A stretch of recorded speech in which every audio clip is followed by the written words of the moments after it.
humpback whale, one of the largest animals on planet Earth.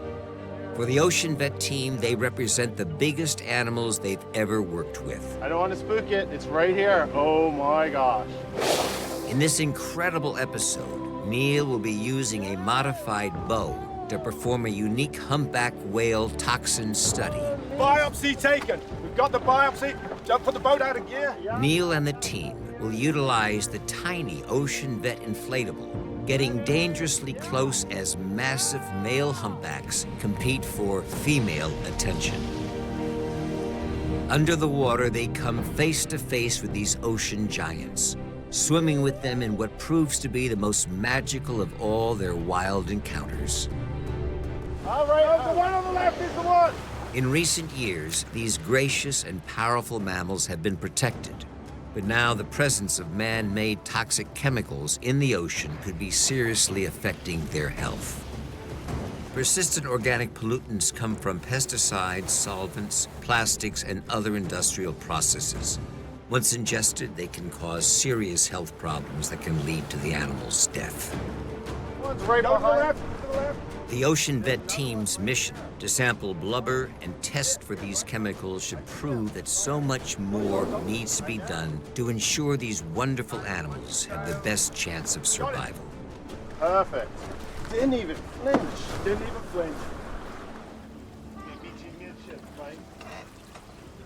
Preparation for a project of this scale requires the entire Ocean Vet team. Biopsy kits I've got. Controlling the samples and keeping an eye on contamination is the Ocean Vet marine biologist Choi Aming. Yeah, no, exactly. That's why we got... Andrew Kirkpatrick is the team's underwater videographer. Oscar Doyce is Neil's son and a seasoned whale spotter. And last but not least, Dylan Ward is the team's second boat captain. Sure. BC's and like... Heading out in the winter months requires some serious planning. Safety, as always, comes first. This is Bermuda Radio. A very good morning to you guys. Yeah, good morning, Craig. We have 6 persons on board and 2 other vessels heading out to Challenger Bank in pursuit of the mighty humpback whale. Over. Boys, Bermuda Radio. Yeah, all copied. 6 persons on board, 2 support vessels. Best of luck of finding Moby Dick. You have a good day out there, mate. I'll be standing by should you require any assistance. Humpback whales typically migrate 10,000 miles, 16,000 kilometers a year. They give birth in tropical waters during the winter, then migrate to polar waters in the summer to feed. It's during these massive migrations that the whales arrive in Bermuda. They seem to congregate on Challenger Bank, one of Bermuda's underwater seamounts. We're just heading over. We've got 3 whales at the surface. It looks like they are what we call player whales. They're interested in these 3 boats and they're surfacing. They're just going on a dive now, but we hope they're going to come up and interact with us under the water. The rib drops the team in the perfect position.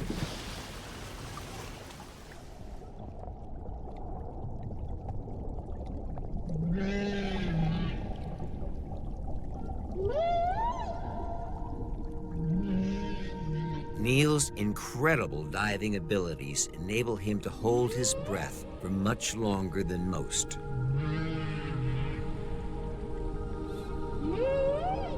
As he passes through 50 feet, a playful humpback whale falls into view. We've just seen a lot of whales. We're on a pod right now. We got Choi and Neil in the water swing with them. Looks like they're right below him right now. It's just amazing. We've had so much good footage in such a short period of time. Just being able to swim with these animals and get so close is absolutely amazing. It's been a great day. Gradually, the whales become more confident. More whales join the pod. Eventually, there are so many it becomes impossible for the team to spot them all. Right here, Neil! Neil, right here! Neil! Neil! It's clearly not easy to spot 40 tons of whale passing over your head if you're already watching 40 tons of whale passing under your feet.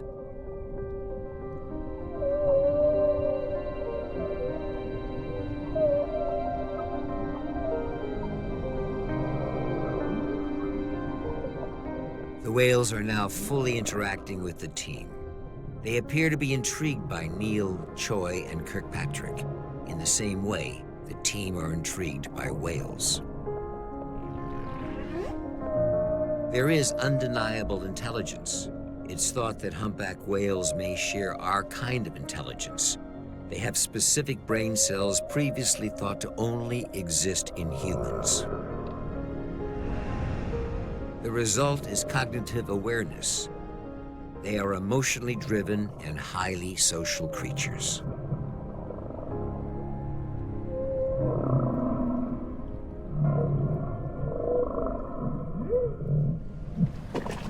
At one point, I had 2 whales suspended below me, just hanging there, just completely still, and I managed to swim down and probably get within 10 feet of one of them.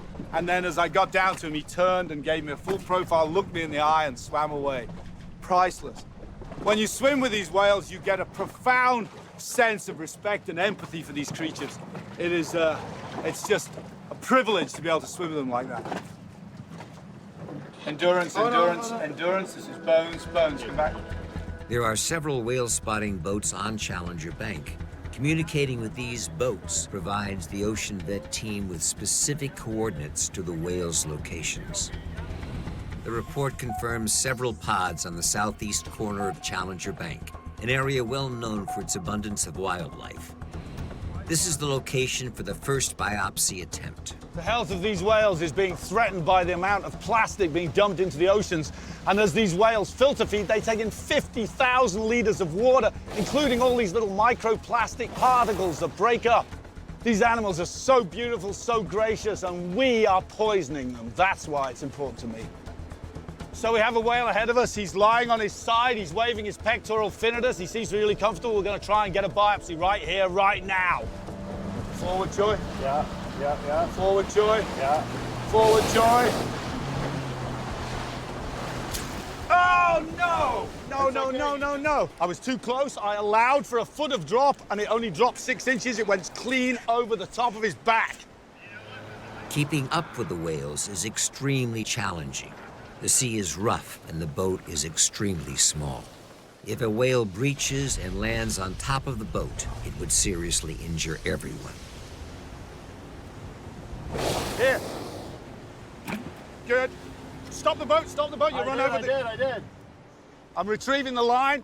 I got a shot. It did hit the water's edge. We'll see if we've got the tissue biopsy we need. There is a whale directly behind us. There are whales directly below us. We're in a large pod of whales right now. We have whale blubber. We have a biopsy. We've got skin and blubber from that humpback whale. Perfect. We've got probably 5 or 6 big pod. Looks like males jostling with each other. That's one of the reasons we can get in so close. Normally we can't get up like this, but because they're jostling with each other, they're more interested in each other than they are with us. So we can sneak in, get the biopsy. They don't know any different. Coming up, Neil and the team get dangerously close while attempting another biopsy. They stumble across a mother humpback and her calf. Neil takes a biopsy of his own stomach fat, and Choi heads out to investigate a dead sperm whale being consumed by massive predatory sharks. Back in the action, Neil and Choi line up on another humpback. Just call it, because I can't see. Move to your right, move to your right. Move to your right. Stay there. Slow down. Keep going. Yeah, Forward. I'm going. I don't want to spook it. It's right here. Oh my gosh. Yay! Whoa! Holy... Biopsy taken. We've got the biopsy. Just put the boat out of gear. Yeah. It's out of gear. All right. Now, handle the arrow. Oh! Yeah, baby! That is whale blubber. We have a second tissue sample, and again, we've got skin right at the junction, and we've got blubber hanging out of the tip. So we've got a very good second sample of blubber that will allow us to assess for the presence of these pollutant chemicals.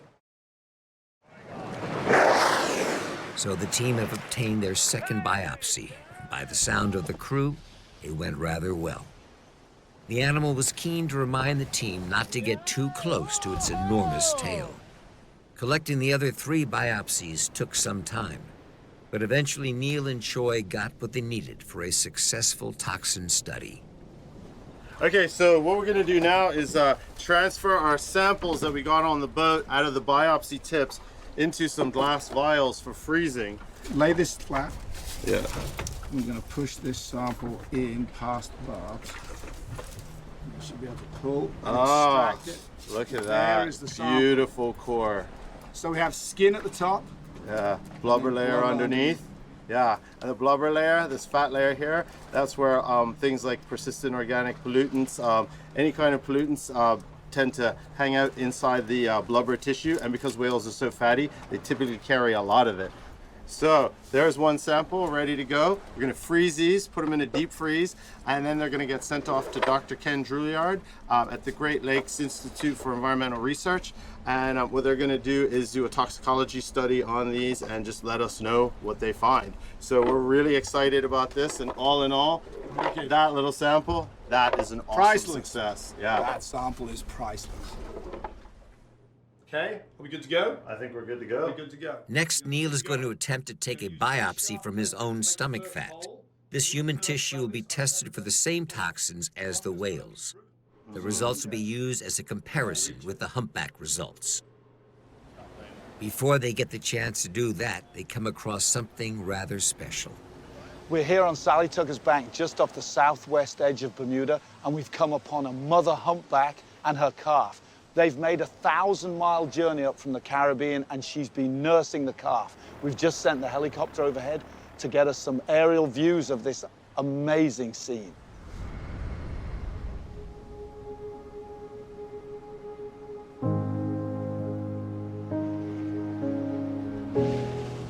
This calf is around 20 feet long and weighs around 1.5 tons. It's feeding frequently on its mother's fat, rich milk. There is a risk that this milk may be transferring toxins to this calf.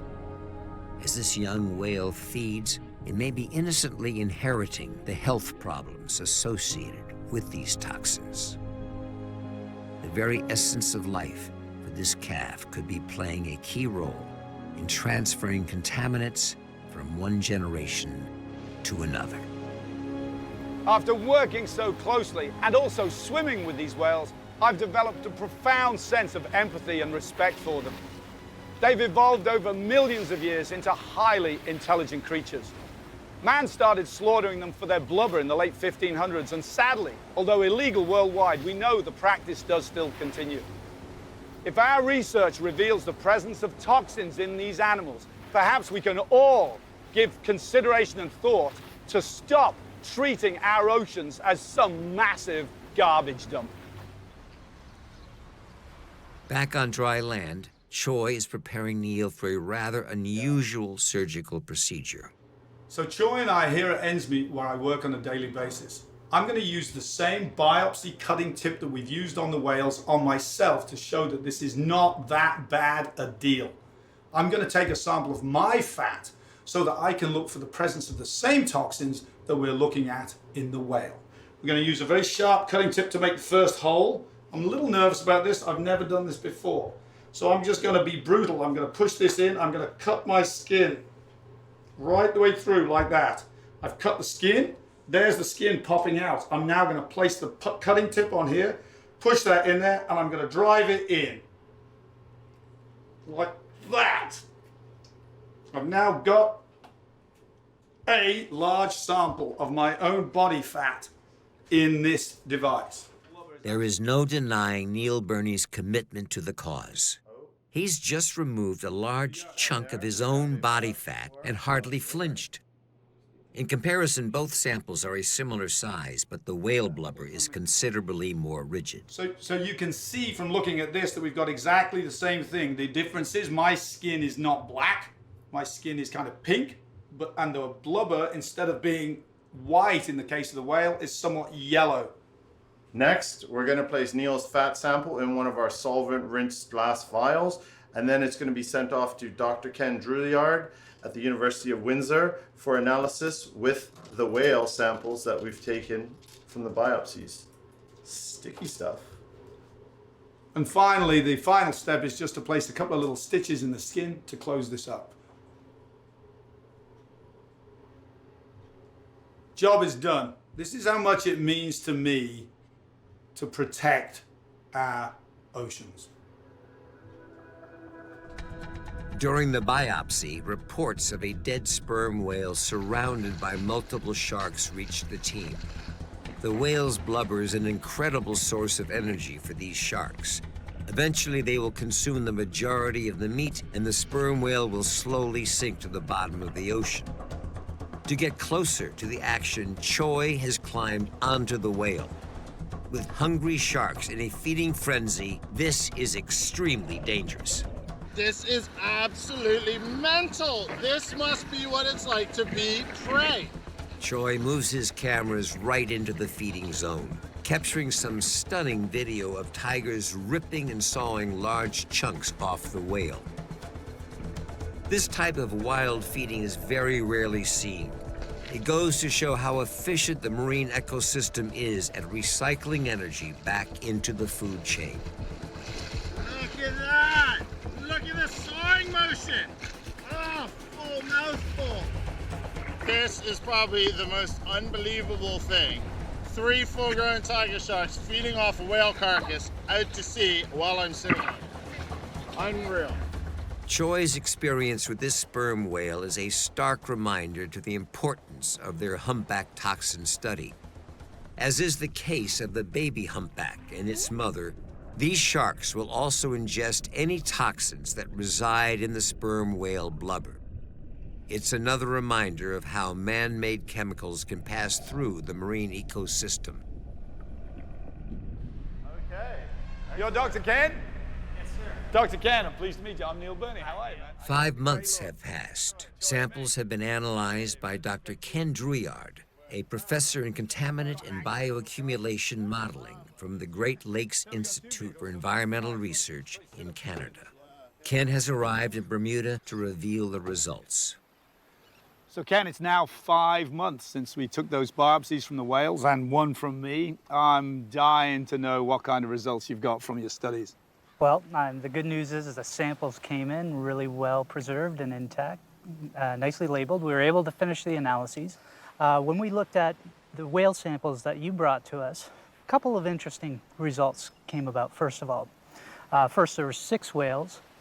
3 of them had a very different signature, different chemical fingerprint than the other 3.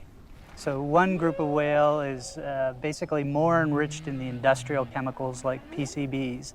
The other group is more enriched in the insecticides like DDT.